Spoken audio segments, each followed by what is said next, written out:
৯০ দশকের জনপ্রিয় অভিনেতা শামস সুমন মারা গেছেন। গত মঙ্গলবার সন্ধ্যা ৬টা ৪৫ হৃদরোগে আক্রান্ত হয়ে রাজধানীর একটি বেসরকারি হাসপাতালে তার মৃত্যু হয়।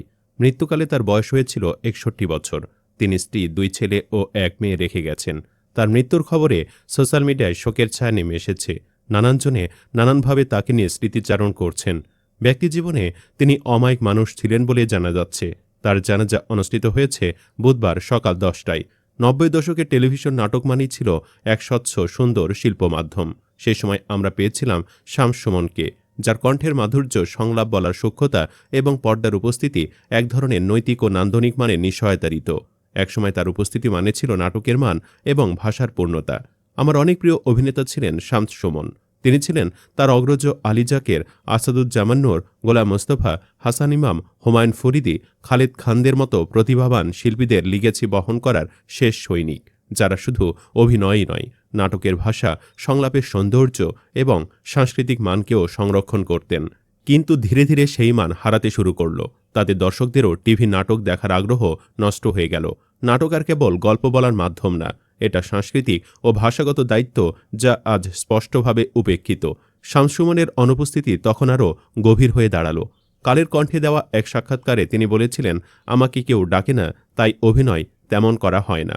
অভিনয়ের প্রতি আগ্রহ থাকা সত্ত্বেও কাজের সুযোগ পাননি এবং ব্যস্ত ছিলেন ট্রেডিং ব্যবসা এবং রেডিও ভূমিতে স্টেশন চিফ হিসেবে।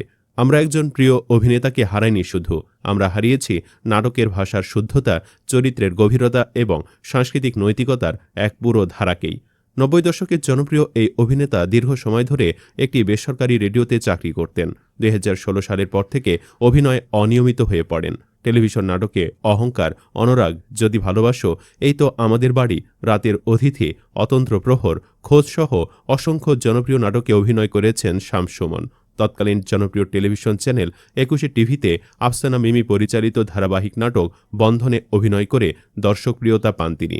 চলচ্চিত্রে তৌকির আহমেদের জয়যাত্রা, বাদল খন্দকারের বিদ্রোহী পদ্মা, খালিদ মাহমুদ মিঠুয়ের জোনাকির আলো, নায়করাজ রাজ্জাকের আয়না কাহিনী, গীতালি হাসানের প্রিয়া তুমি সুখী হও, পিএ কাজলের চোখের দেখা এবং মুশফিকুর রহমান গুলজারের মন জানে না মনের ঠিকানা সহ বেশ কয়েকটি চলচ্চিত্রে অভিনয় করেন তিনি।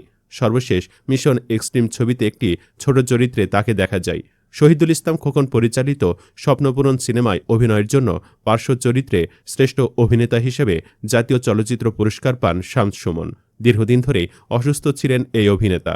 শামস সুমনের এক ভক্ত ফেসবুকে লিখেছেন, শামস সুমন নামের এই মানুষটিকে ছোটবেলা থেকে টিভি পর্দায় দেখে আসছি। তার হাসি মুখটা ছিল ভীষণ মায়াবী। ভেবেছিলাম আরও অনেক দিন তাকে দেখব।